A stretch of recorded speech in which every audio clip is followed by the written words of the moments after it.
الحمد لله وأصلي وأسلم على رسول الله وعلى آله وصحبه ومن والاه أما بعد. Kaum muslimin jemaah subuh yang dirahmati Allah Ta'ala, melanjutkan kajian Suratul Maidah. Kebetulan kita ini berada di bulan Desember, jadi apa yang kita baca tentang gambaran Yahud dan Nasara ya banyak kita lihat. Dan insyaAllah mungkin hari Ahad pekan jadwal saya nanti ada edisi khusus membedah keyakinan kaum Nasrani. Kalau sekarang baru pekan pertama, pekan ketiga kan sudah dekat-dekat itu. Jadi kita khusus membedah keyakinan kaum Nasara. Ayat 46, bagi yang memiliki mushaf persilakan. Allah berfirman, A'udzu billahi minasy syaithanir rajim. Wa qaffayna 'ala atharihim bi'Isa ibn Maryam musaddiqan lima bayna yadayhi minat Tawrah wa atainahul Injila fihi hudan wa nur wa musaddiqan lima bayna yadayhi minat Tawrati wa hudan wa maw'izatan lil muttaqin.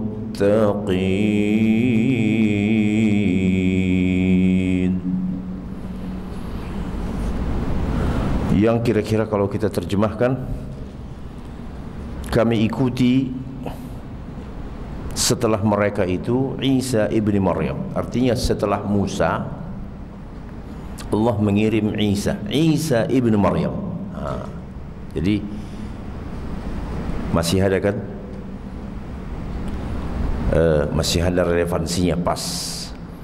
Kami ikuti setelah mereka, setelah Musa dan kaumnya dengan Isa ibnu Maryam untuk membenarkan apa yang ada sebelumnya dari kitab Taurat, dan kami berikan kepadanya Injil yang di dalamnya ada petunjuk dan nur, dan membenarkan apa yang ada sebelumnya yaitu Taurat, dan menjadi petunjuk serta mau'izah, nasihat, peringatan bagi orang-orang yang bertakwa. Jadi ayat ini menjelaskan kedatangan Isa untuk membenarkan nabi dan kitab sebelumnya, yaitu Musa. Jadi urutannya persis Musa, Isa, Muhammad sallallahu alaihi wasallam. Jadi makanya di dalam hadis dikatakan Rasulullah bersabda, aku adalah saudaranya Isa. Ya, aku adalah saudaranya Isa, karena mereka berurutan. Setelah Isa langsung Muhammad sallallahu alaihi wasallam. Musaddiqan lima baina yadayhi minat Taurah, membenarkan apa yang ada sebelumnya dari kitab Taurat. Tidak mungkin bertentangan antara Injil dengan Taurat. Begitu juga tidak mungkin bertentangan dengan Al-Quran, karena nabi-nabi itu saling membenarkan ajaran dan kitab yang turun sebelumnya. Ya, Rasulullah membenarkan ada Isa dan ada Musa. Isa membenarkan nabi sebelumnya yaitu Musa, musaddiqan lima baina yadayhi minat Taurah.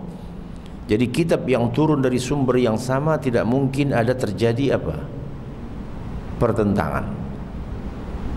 Dia pasti satu jalur, mengajak manusia untuk beribadah kepada Allah dan kufur kepada taghut.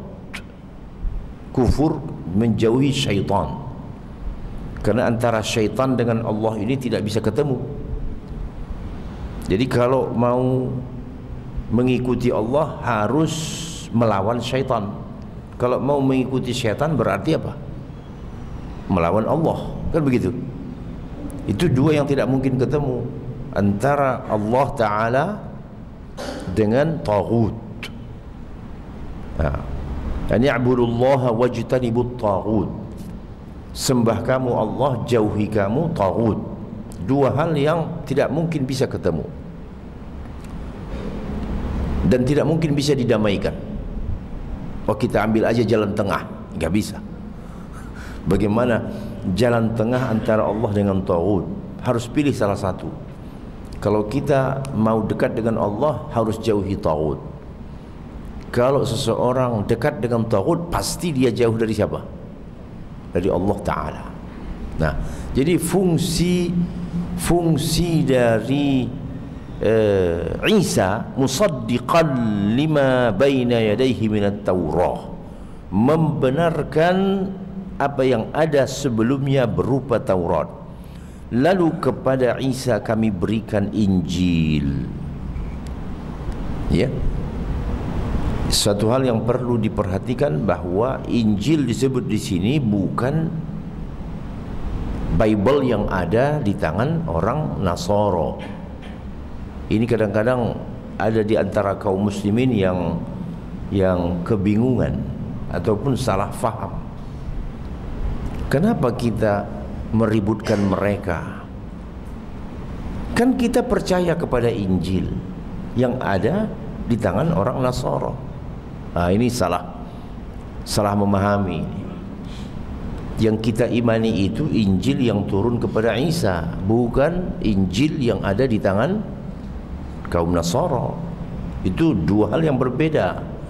Injil yang ada di tangan kaum Nasara itu sudah mengalami perubahan-perubahan, ya, perubahan yang luar biasa, yang kontradiksi.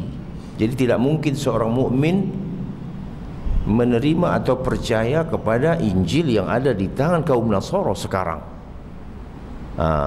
Yang kita imani adalah Injil yang diturunkan Allah kepada Isa, itu yang asli. Nah, di sini wa atainahul Injil, kami berikan kepada Isa itu Injil, fihi hudan wa nur. Di dalam Injil itu terdapat petunjuk dan nur. Sama juga di dalam Taurat juga begitu. Fihi hudan wa nur, petunjuk dari Allah Ta'ala dan nur, cahaya. Jadi orang yang berpegang, orang Nasara yang berpegang kepada Injil yang sesungguhnya, dia akan mendapatkan petunjuk dan di atas cahaya. Karena itu semuanya adalah wahyu dari Allah Ta'ala yang diturunkan untuk menerangkan jalan hidup bagi umat yang hidup di zaman itu. Kemudian wa musaddiqan lima baina yadayhi minat Taurah. Jadi kitab Injil ini juga untuk membenarkan apa yang turun sebelumnya berupa Taurat. Jadi itu dia tadi, antara Taurat dengan Injil itu satu jalan. Dan kalau terjadi umpamanya pertentangan, perbedaan tajam antara Injil dengan Taurat, maka kita bisa pastikan salah satu di antaranya pasti ada yang salah atau telah mengalami perubahan, atau kedua-duanya sudah dirubah. Ya. Wa hudan wa musaddiqan lima baina yadayhi minat Taurati wa hudan wa mau'izatan lil muttaqin. Menjadi petunjuk dan mau'izah. Tadi Injil hudan wa nur. Taurat juga sama, hudan wa mau'izatan lil muttaqin, menjadi petunjuk dan mau'izah, peringatan bagi orang-orang yang bertakwa. Jadi kalau Bani Israel yang mengikuti Musa dan mengikuti Taurat yang diturunkan, maka mereka insya Allah akan berada di atas hidayah dan nur. Begitu juga yang mengaku pengikut Isa, apabila mereka berada di atas Taurat, di atas Injil, artinya mengikuti Injil yang benar, pasti mereka berada di atas hidayah dan nur. Dan konsekuensinya kalau seseorang mengikuti Taurat dan Injil yang asli, pasti dia akan masuk Islam. Tidak mungkin ada seorang pengikut Yahudi ataupun Nasrani, wah saya berpegang teguh kepada Taurat yang asli. Saya, kata seorang Nasrani, saya berpegang teguh kepada Injil yang asli. Saya tidak percaya Injil yang ada sekarang. Tetapi dia tidak mau masuk Islam. Benar tuh? Enggak benar, pasti tidak benar. Karena tidak mungkin. Sesungguhnya di dalam kitab-kitab terdahulu itu sudah ada berita tentang siapa? Muhammad sallallahu alaihi wasallam. Sudah ada berita tentang Muhammad, yang kalau datang Muhammad sallallahu alaihi wasallam, maka kamu harus ikut ajarannya. Itu perintah Allah di dalam Taurat, dalam Injil. Lalu kalau mereka masih bertahan, berarti tidak menerima keterangan di dalam dua kitab tadi. Ya. Jadi ini perlu difahami. Jadi siapa yang betul-betul beriman kepada Taurat dan Injil, itu orang-orang yang masuk Islam dari kalangan Yahud dan Nasara. Baik di zaman Rasulullah sallallahu alaihi wasallam ataupun yang ada di zaman ini. Ya, di zaman Rasul banyak di antara mereka yang bersyahadat masuk Islam. Baik itu dari Yahud ataupun itu dari Nasrani. Sahabat-sahabat ada beberapa orang yang asalnya pengikut Yahudi dan pengikut Nasrani. Ya, dan ayat yang lalu kita baca, kamu lihat mata mereka berlinang, ya, menangis ketika diturunkan ayat kepada Rasulullah. Ya, kemungkinan sudah lewat atau belum, ya, lupa saya. Oh belum, nanti diturunkan ayat kepada Rasulullah. Engkau lihat mata orang-orang ahlul kitab itu berlinang. Nah, karena apa? Karena ada kontak. Ayat yang diturunkan kepada Rasulullah, Al-Quran, dan ayat yang sudah mereka baca adalah juga ayat Allah. Jadi ketemu. Jadi sinyalnya itu ketemu. Ya, ibarat telekomunikasi sekarang ini, ketemu sinyalnya, nyambung. Tapi coba Bapak bacakan ayat Quran kepada orang-orang Nasrani yang ada sekarang, benci mereka, betul tidak? Mereka kalau bisa mau kabur, telinga mereka tidak mau dengar ayat Quran. Kenapa? Karena sinyalnya beda. Nah, karena mereka sesungguhnya tidak beriman kepada kitab-kitab Allah Ta'ala. Baik. Jadi Taurat berisi hudan wa mau'izatan lil muttaqin, petunjuk dan mau'izah bagi orang yang bertakwa. Lalu setelah itu apa kata Allah? Wal yahkum ahlul injil bima anzalallahu fihi wa man lam yahkum bima anzalallahu faulaika humul fasiqun. Hendaklah ahlul injil. Siapa ahlul injil? Kaum Nasara, pengikut Isa. Hendaklah mereka berhukum dengan apa yang Allah turunkan di dalam Injil. Jadi semuanya umat diperintah untuk berhukum dengan apa yang Allah turunkan. Yahud, Bani Israel diperintahkan untuk menjalankan hukum yang Allah turunkan di mana?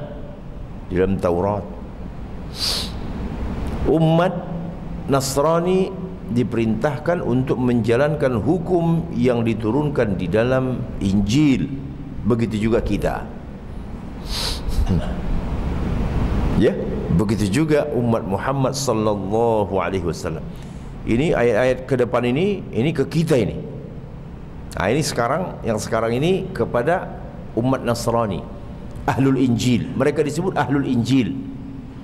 Kaum Nasara itu pengikut Isa, itu disebut Ahlul Injil karena kepada mereka diturunkan Injil.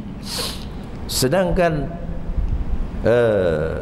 Banu Israel, sama-sama Banu Israel mereka ini, yang menjadi umatnya Musa disebut dengan Ahlut Taurah.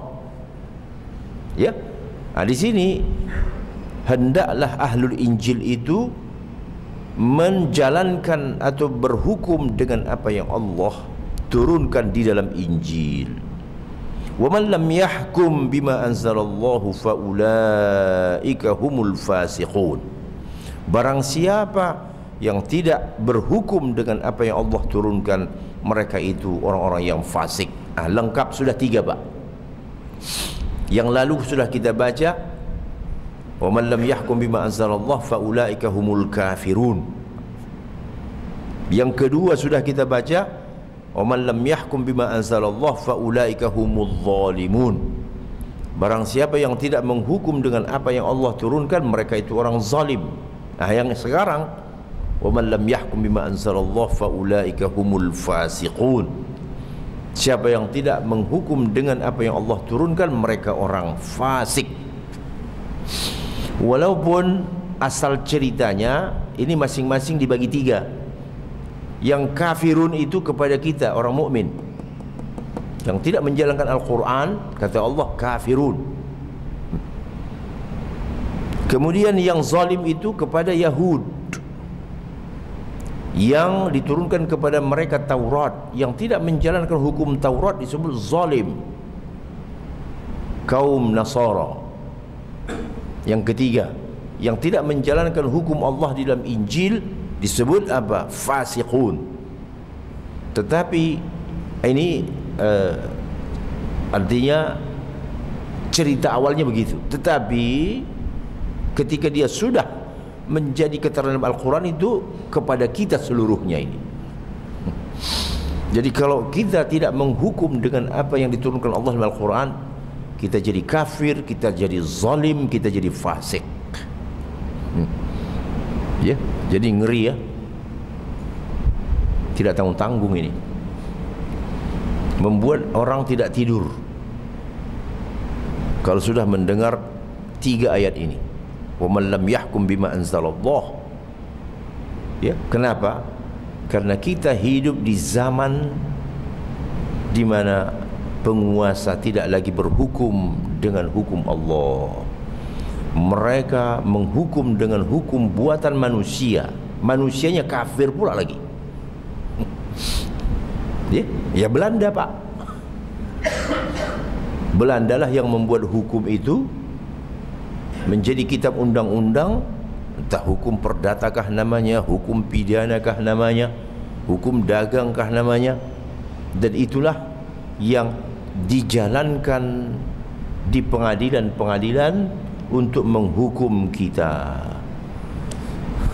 Mau putus jantung, Pak. Ya. Inilah musibah terbesar setelah umat Islam dijajah oleh orang-orang kafir. Dijajah Belanda, dijajah Inggris, dijajah Perancis. Kan begitu? Setelah mereka dijajah, walaupun setelah itu penjajahnya kembali ke negerinya, tetapi mereka tetap meninggalkan hukum. Coba lihat bekas jajahan Perancis.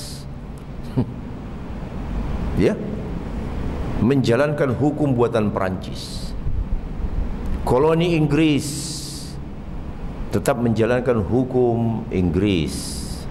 Kalau Perancis ini nama hukumnya Napoleon. Semua bekas jajahan Perancis itu menjalankan hukum Napoleon. Kita jajahan Belanda, bulat-bulat menjalankan hukum buatan Belanda.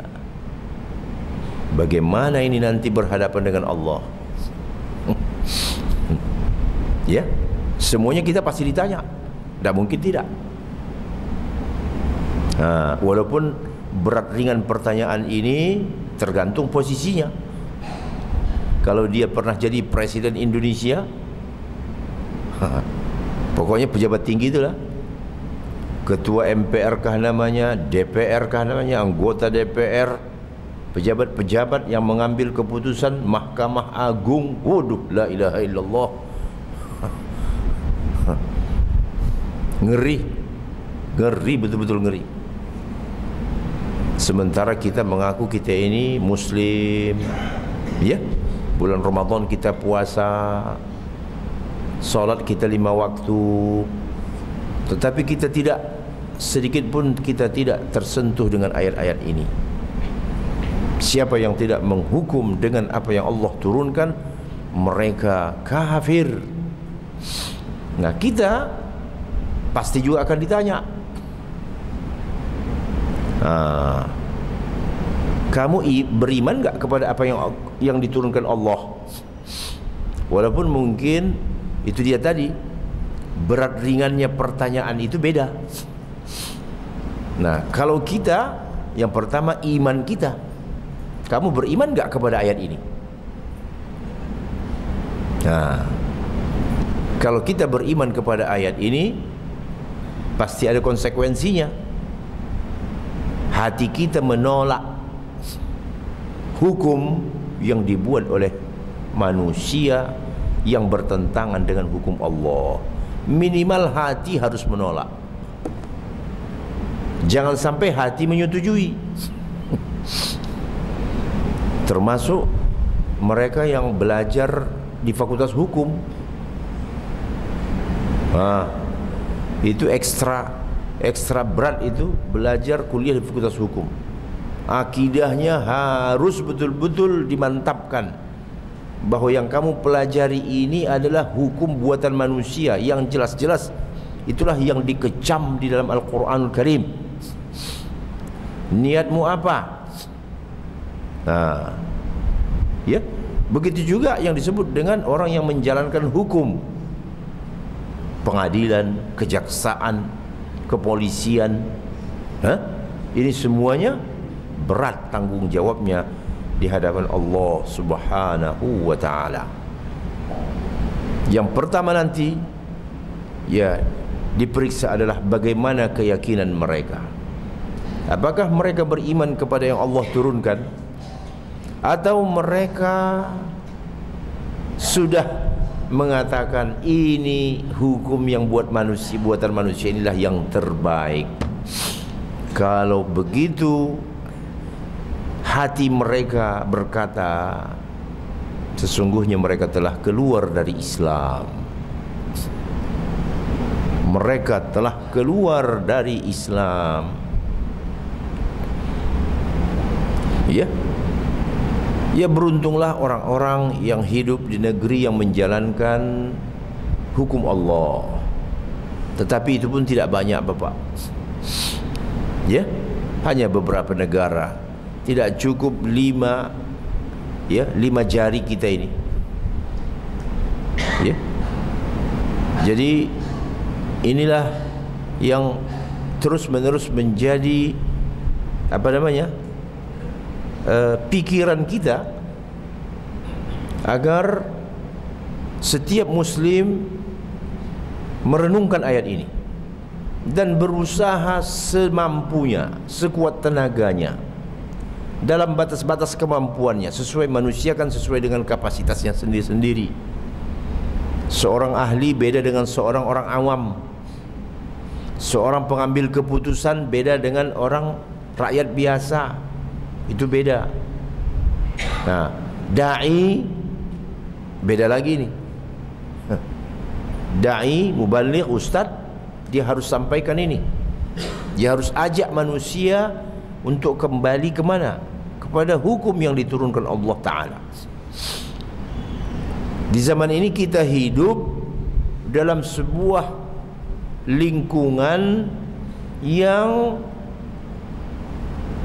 saya katakan apa ya, lingkungan yang tidak suka bahkan anti terhadap hukum Allah. Ini sekarang lingkungan kita mencemooh hukum Allah.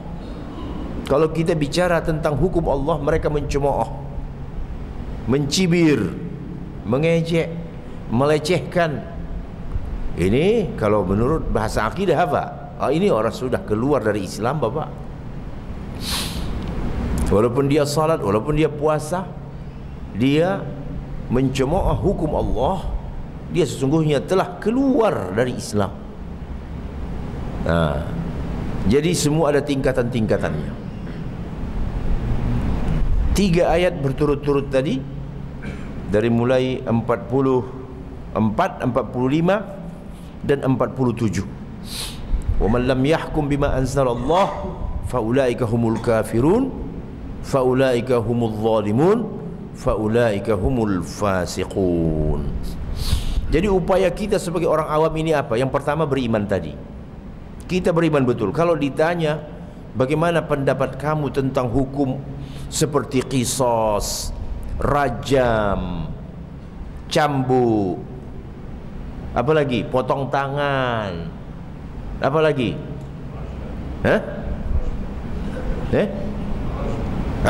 Rajam. Bagaimana pendapat kamu? Kalau Anda ditanya,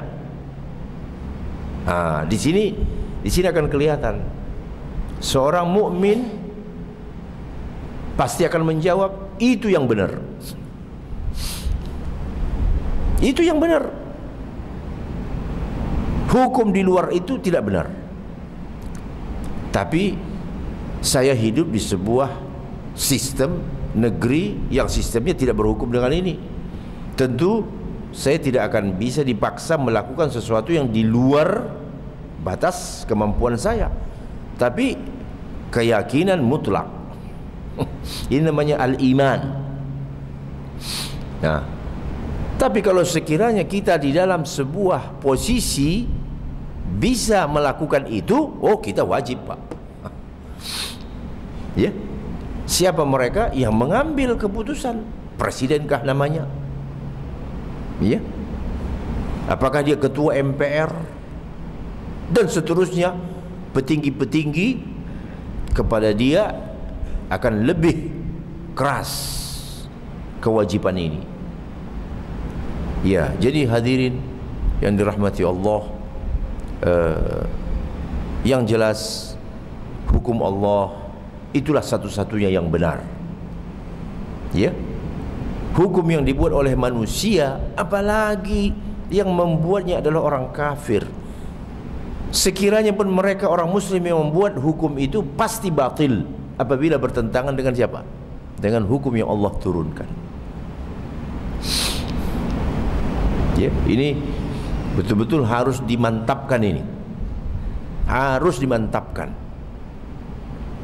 Kata para ulama, al-hukmu bi ghairi ma anzalallah akbarus syirik.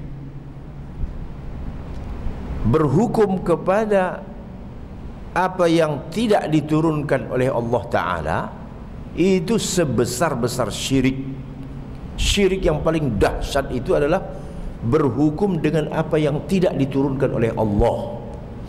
Sanggup Bapak kira-kira menerima ini? Berat. Jadi syirik yang terbesar adalah berhukum dengan apa yang tidak diturunkan oleh Allah Ta'ala. Baik. Selanjutnya, kalau kita melihat dunia Islam setelah runtuhnya kekhalifahan Al-Uthmaniyah, praktis rata-rata kaum muslimin, khususnya negara yang pernah dijajah, sudah meninggalkan hukum Allah, kecuali yang diberi ruang oleh penjajah itu hukum tentang keluarga, nikah, talak, khulu, waris, ya, wasiat, wakaf. Cuma ini saja yang kita sebut dengan hukum privat. Tetapi kalau sudah bicara tentang hukum yang bersifat publik, jangan sekali-kali. Dan itu bukan wilayah hukum Allah lagi dalam pandangan mereka. Semua, kemana negara Bapak pergi, mungkin 99%, kecuali yang menjalankan hukum Allah seperti Arab Saudi, ya, seperti sekarang ini juga Sudan, ada lagi negara lain barangkali, ya, dulu pernah Pakistan. Pakistan menjalankan hukum syariat. Tetapi di luar itu semua, Bapak baca aja jumlah negara-negara Muslim yang ada di dunia ini, Arab atau tidak Arab, itu mereka tidak berhukum dengan hukum Allah. Mesir, Suriah, dan seterusnya, mereka tidak berhukum dengan hukum Allah. Tetapi kalau soal berhukum ini tidak peduli Arab tidak Arab, Pak. Jadi jangan katakan yang Arab saja tidak menjalankan, kenapa kita harus ribut? Soal hukum Allah bukan soal Arab. Soal iman atau tidak iman. Kalau mengaku Muslim walaupun tidak Arab,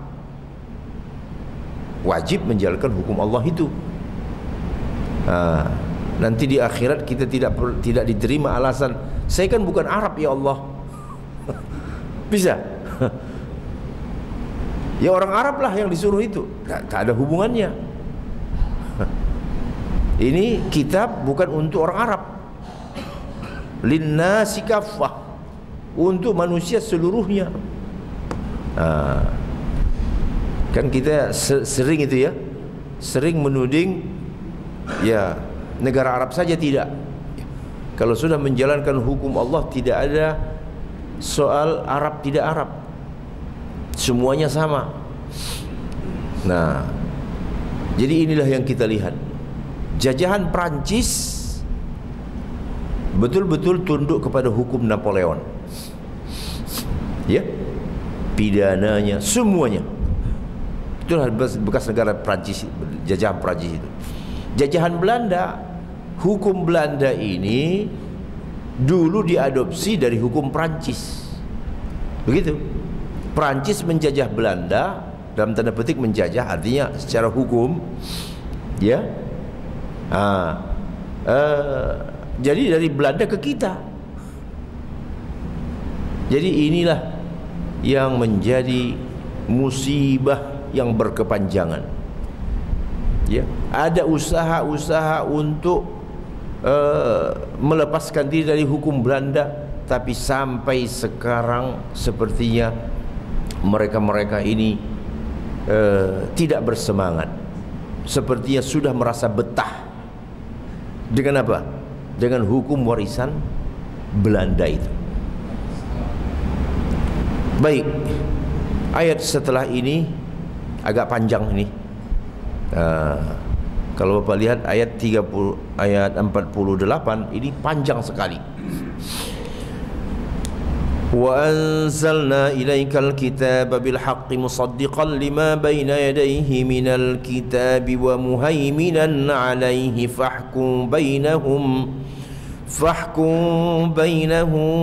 bima anzalallah ولا تتبع أهواءهم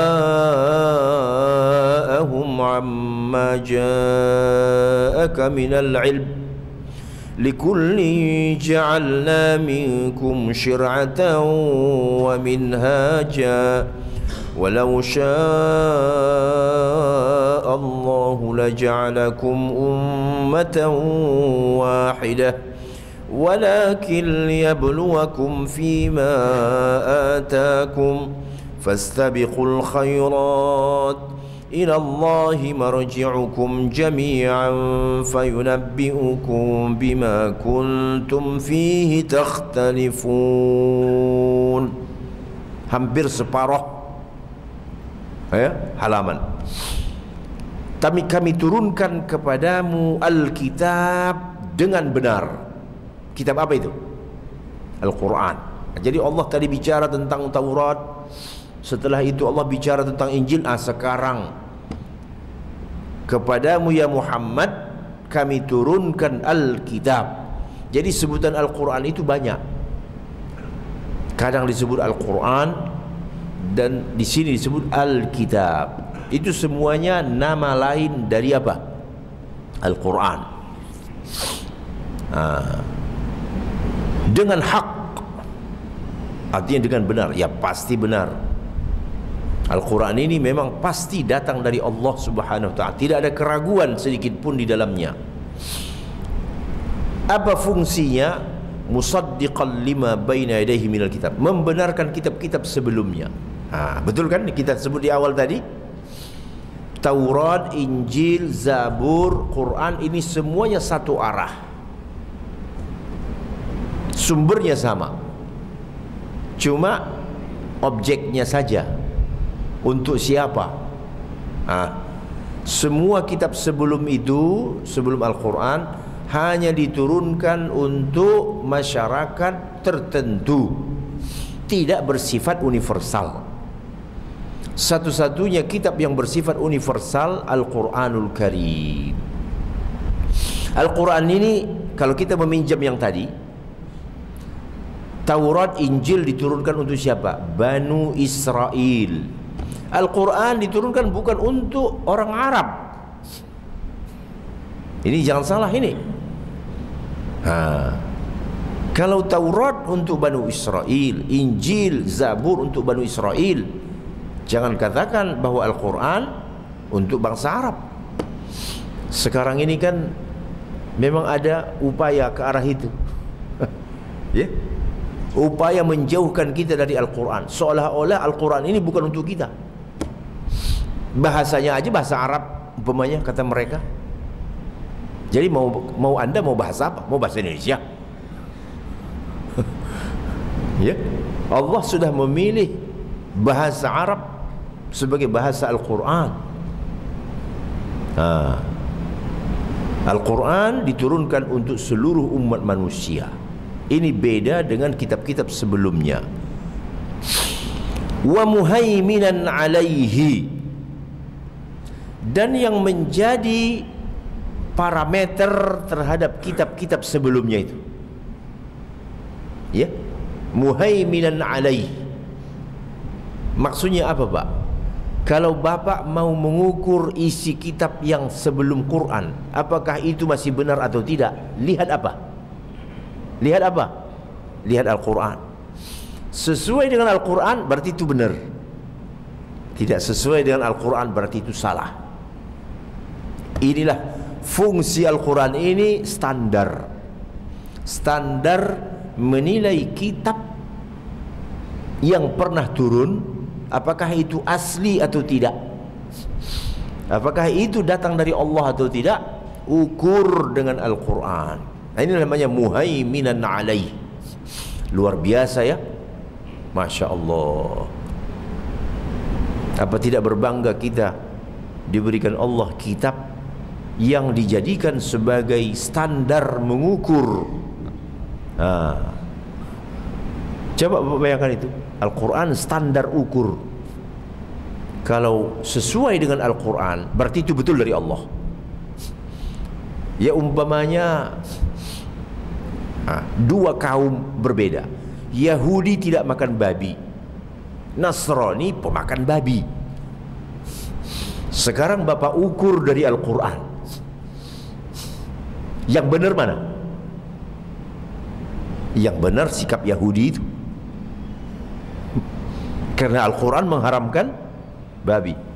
Wa hurrima alaikum, hurrimat alaikumul maitatu waddam wa lahmul khinzir. Berarti yang benar itu sikap Yahudi itu dalam soal apa? Dalam soal babi.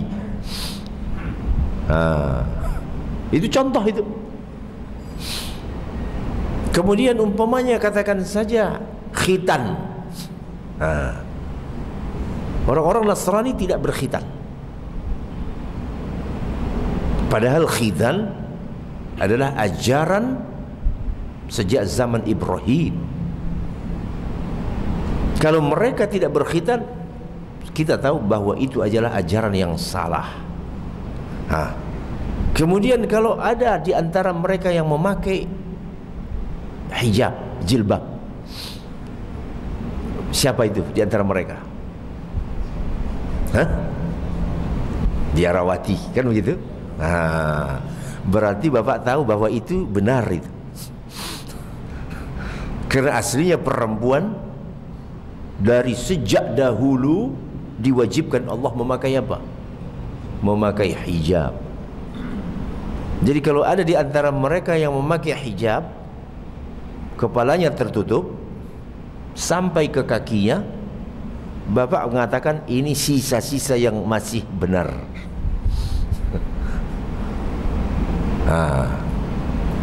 Sementara yang buka-bukaan itu sudah jelas-jelas bertentangan dengan hukum Allah Ta'ala.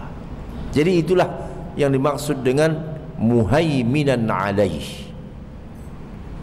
sebagai pengontrol, sebagai parameter untuk mengukur kitab sebelumnya mana yang masih benar, mana yang sudah batil.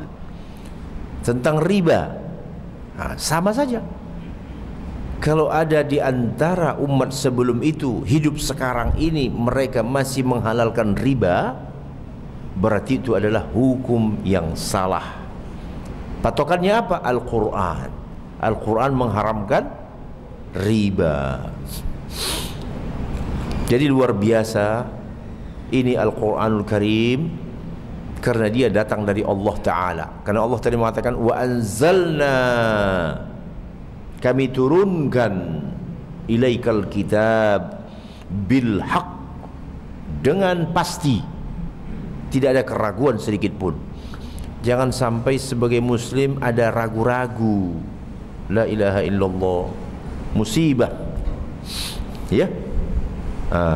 Dan itu kita jumpai orang-orang sekuler ini banyak meragukan ayat-ayat Al-Quran, apalagi soal hukum-hukum begini ini, ya. Mereka menuduhlah hukum Allah itu bertentangan dengan hak asasi manusia. Jadi mereka kalahkan hukum Allah, ya, apabila bertentangan dengan konsep hak asasi manusia, HAM. Masa kalah hukum Allah dengan HAM buatan barat? Di mana logikanya? Ya. Kalau Bapak bicara tentang kisos, Bapak bicara tentang potong tangan, itu melanggar HAM itu. Langsung itu. Makanya orang-orang yang belajar hukum barat ini benci sekali dengan yang namanya hukum Allah. Kecuali orang-orang yang sudah rujuk dan taubat, beristighfar. Tetapi kalau dia asli betul-betul belajar ilmu hukum, Bapak, dia tidak suka dengan yang namanya hukum Allah, karena fikirannya itu dibentuk dengan konsep hak asasi manusia, ya. HAM inilah yang menjadi pondasi hukum di barat itu. Bertentangan dengan HAM tidak boleh. Ini boleh saya bilang, ini HAM ini wahyu mereka, ini kitab suci mereka, itu namanya HAM. Sementara kitab suci kita Al-Quran, ya. Kita kalau bertentangan dengan Al-Quran kita tolak. Mereka bertentangan dengan HAM, mereka tolak. Jadi Quran mereka itulah dia HAM itu. Itu sudah jadi wahyu, tidak boleh disalahi. Menjadi kafir atau tidak? Menjadi kafir, Pak. Ya. Jadi untuk mereka-mereka ini kita ajak taubat. Ayo bertaubatlah. Umurmu tidak lama-lama hidup di dunia ini. Ahli-ahli hukum itu sudah pada pematian. Ya enggak? Tidak tahu itu waktu dia mati dia sudah taubat kepada Allah atau belum. Waduh, kalau sempat dia tidak kembali bertaubat, mengakui hukum Allah dan menolak HAM itu, kalau sempat tidak kembali, dia menghadap Allah dalam kekafiran.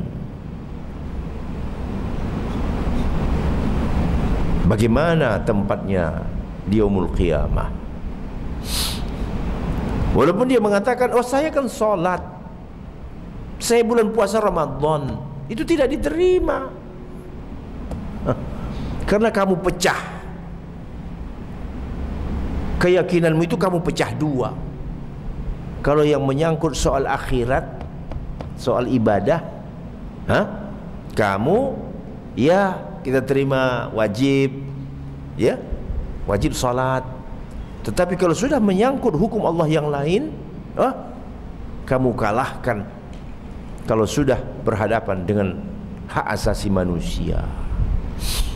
Jadi kita mengajak mereka, walaupun kita tidak mengkafir-kafirkan mereka, ya, soal mengkafir-kafirkan person ini, itu tugas Allah itu, ya. Tetapi kita menyebutkan secara umum saja, orang yang sudah mengalahkan hukum Allah gara-gara konsep buatan manusia, dia telah jatuh di dalam kekufuran. Itu sudah jelas. Kita mengajak mereka untuk ayo kembalilah, karena kita takut ajal tiba, keyakinan belum berubah. Ya, keyakinan belum berubah. Keyakinan ini mutlak, bahwa yang benar hanya yang datang dari Allah berupa hukum. Adapun hukum yang dibuat oleh manusia, bila bertentangan, berseberangan dengan hukum Allah, itu semuanya batil. Baik, kembali kita kepada ayat tadi, wa muhaiminan alaihi fahkum bainahum bima anzalallah.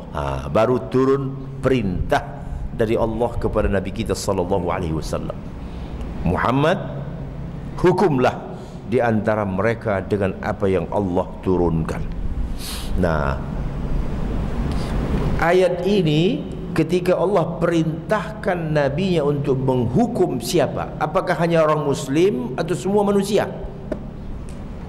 Semua manusia. Jadi yang harus tunduk kepada hukum Allah bukan hanya orang muslim, Pak. Ini jangan salah ini. Jangan kita berpikir, lah bagaimana menyuruh orang di luar Islam tunduk kepada hukum Islam? Kan itu kan hukum yang diturunkan untuk orang Islam. Tidak, keliru. Hukum Allah itu berlaku umum. Muslim atau tidak muslim harus tunduk. Karena Allah mengatakan fahkum bainahum bima anzalallah, hukumlah di antara mereka dengan apa yang Allah turunkan. Ini ayat-ayat ini, Pak, ayat-ayat yang menurut sebagian orang tidak boleh dibawa ke publik. Ya, tidak boleh dibawa ke publik karena bertentangan dengan prinsip faham sekularisme dan nasionalisme. Ya, kita tidak bisa meloncati ayat-ayat itu. Kita harus baca, kita fahami dengan baik. Soal penerapannya ini dipulangkan kepada kemampuan masing-masing. Fahkum bainahum bima anzalallah, hukumlah di antara mereka dengan apa yang Allah turunkan. Jadi muslim atau tidak muslim harus tunduk kepada hukum yang Allah turunkan. Nampaknya memang agak panjang ini ayat, ya. Wala tattabi' ahwa'ahum.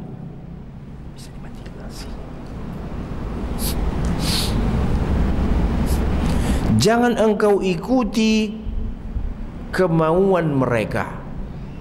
amma ja'aka minal haqq, sehingga engkau berpaling dari apa yang datang kepadamu berupa kebenaran. Nah, ini teringat kita di zaman sekarang. Oh, banyak orang keberatan, ya, tidak setuju, bahkan mengancam. Dulu mereka mengancam apa? Memisahkan diri. Kalau kita baca ayat yang satu ini, jangan pedulikan itu. Masya Allah, ya. Wala tattabi' ahwa'ahum amma ja'aka minal haqq. Jangan kau ikuti pendapat-pendapat mereka. Ya, kalau diikuti pendapat mereka, tidak ada yang mau, tidak ada yang setuju, tidak ada yang mau menerima. Tetapi kata Allah kepada Nabi-Nya apa? Jangan kau ikuti. Ini juga perintah kepada setiap mukmin. Jangan kamu ikuti pendapat kemauan mereka. Amma ja'aka minal haqq, dari apa yang datang kepadamu berupa al-haq. Al-haq ini adalah Al-Quran, hukum Allah. Jangan dengarkan mereka, karena kalau mereka didengarkan, bagaimana Pak? Semua hukum Allah ini tidak ada yang bisa dijalankan, karena tidak ada yang sesuai dengan tidak ada yang sesuai dengan selera mereka. Jadi Allah memperingatkan Nabi-Nya, wala tattabi'. Ya, kita ini secara umum ketakutan. Bapak masih ingat dulu cerita Piagam Jakarta, sampai dicoret 7 kata itu, karena gara-gara apa? Ketakutan. Petinggi negara ini ketakutan. Wah, itu ada surat dari kawasan Indonesia Timur. Kalau itu kata-kata itu masih ada, kami akan memisahkan diri. Padahal ternyata belakangan rupanya itu bohong. Begitu kata ahli hukum. Rupanya tidak ada itu, komplain itu tidak ada. Bagaimana bisa ketahuan tidak adanya? Itu yang disebut mereka opsir Jepang membawa pesan dari Indonesia Timur. Ditanya dia belakangan, bagaimana kamu dulu benar membawa pesan? Enggak, saya tidak pernah menjadi utusan kawasan Indonesia Timur. La ilaha illallah. Jadi berarti apa? Skenario yang dirancang oleh musuh-musuh Islam. Musuh Islam ini siapa? Kafir dan munafik. KTP Islam, tetapi tidak suka kepada apa? Hukum Allah Ta'ala. Ini berat ini Pak. KTP Islam, mengaku Muslim, nama-nama Islam, tetapi tidak suka. Kenapa? Karena otaknya sudah dicuci di leden. Ya, kepalanya itu sudah di brainwash di Belanda sana untuk tidak suka kepada yang namanya hukum Allah, agar mereka lebih percaya kepada buatan manusia, hukum produk manusia. Jadi berbagai cara mereka buat skenarionya seolah-olah itu betul, padahal sebenarnya itu adalah dusta yang mereka ada-adakan. Jadi kita jadi teringat Pak ini. Lalu pada saat itu tokoh-tokoh pun, oh ya, daripada nanti retak, ya, pecah, ini kan bahaya. Tetapi kalau Bapak lihat bagaimana perintah Allah kepada Nabi-Nya, wala tattabi' ahwa'ahum, jangan kau ikuti kemauan mereka. Ya, itu hanya gertakan saja, itu menakut-nakuti. Tetapi kalau kamu kokoh, imanmu kuat, mereka tidak akan berani. Amma ja'aka minal haqq, dari apa yang datang kepadamu berupa al-haq. Likullin ja'alna minkum syir'atan wa minhaja, untuk setiap umat itu sudah kami jadikan syariat dan minhaj. Ya, setiap umat, ya, Allah sudah turunkan syariat masing-masing. Artinya hukum-hukum yang sesuai untuk kondisi saat itu masing-masing sudah Allah turunkan. Itu juga ada di dalam Taurat, itu juga ada di dalam Injil. Likullin ja'alna minkum syir'atan wa minhaja. Untuk setiap umat itu telah kami jadikan untuk mereka hukum. Oleh karenanya mereka diperintahkan untuk berpegang kepada hukum itu. Mungkin insyaallah kita akan lanjutkan, ya, kali akan berikutnya, karena memang ini agak sedikit panjang, ya. Nanti akan kita ulang sedikit lagi. Ada yang ingin ditanyakan umpamanya? Tafadhal, Pak.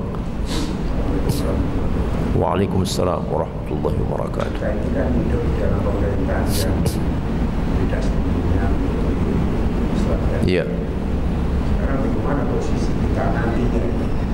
Bertanggung jawab kita mau keluar dari pemerintahan kan nggak bisa. Iya.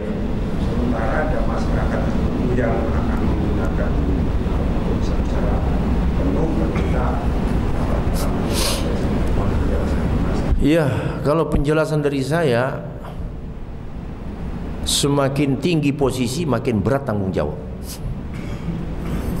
Ya, mereka yang menduduki posisi sebagai presiden, wakil presiden, menteri kehakiman, ya, ketua kepala lembaga-lembaga tinggi negara, wah itu pertanyaannya berat luar biasa. Karena otoritas itu ada di tangan mereka. Nah, kemudian untuk kita bagaimana? Tentu Allah tidak akan menghukum manusia di luar batas kemampuannya. La yukallifullahu nafsan illa wus'aha. Tapi apa usaha? Usahamu apa? Ya paling tidak kita sosialisasi itu. Inilah yang menggambarkan bahwa kita beriman kepada syariat Allah.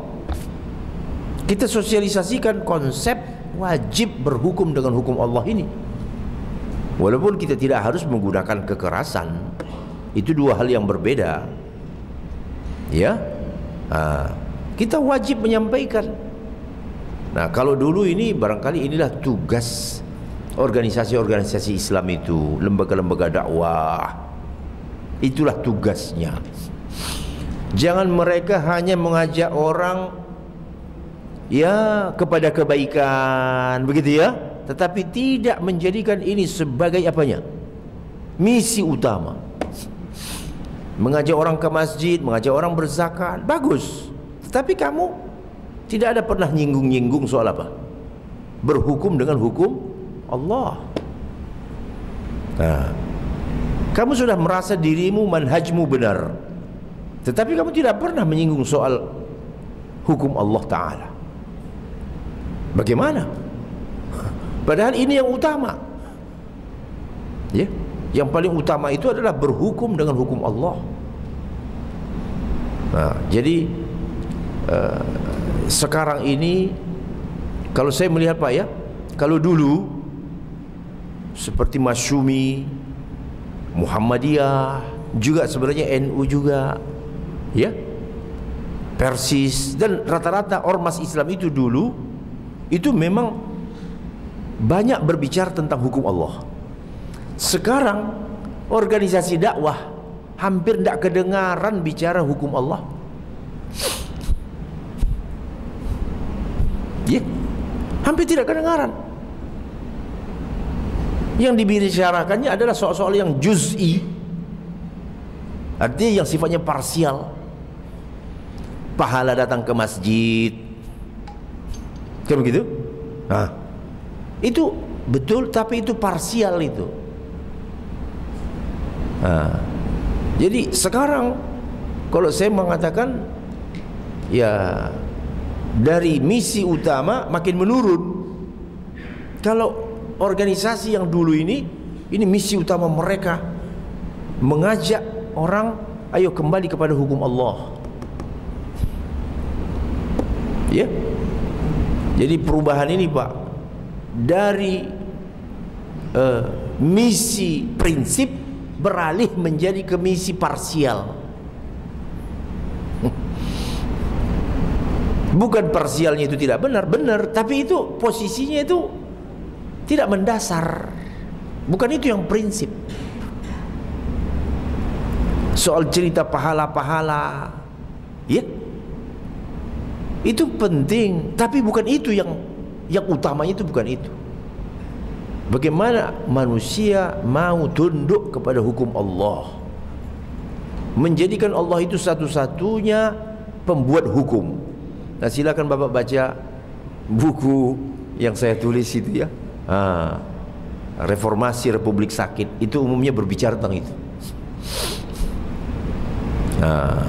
Untuk paling tidak untuk membangkitkan apa? Menyentak semangat kita. Ya. Kalau menurut saya sekarang ini ya cenderung mengalami penurunan ini dakwah. Penurunannya dari segi konten. Yang kita bicarakan masalah furu'. Ini sunnah, ini tidak sunnah. Kontennya sudah beralih. Kalau dulu organisasi Islam ini syariat wajib dijalankan, kamu tidak menjalankan, kamu kena dalam ayat ini. Jadi prinsip akidah. Jadi boleh membicarakan soal-soal fikih, tetapi jangan itu yang menjadi apa? Stressing utama itu jangan itu. Itu ada porsinya. Itu ada porsinya. Jangan misi utama ini menjadikan orang supaya tunduk kepada hukum yang dibawa oleh Allah. Ini jangan sampai beralih ini. Ya. Sampai di sini dahulu. Aqulu qawli hadza wa astaghfirullah. Wassalamualaikum warahmatullahi wabarakatuh. Subhanakallah bihamdika asyhadu an la ilaha illa anta astaghfiruka wa atubu ilaik.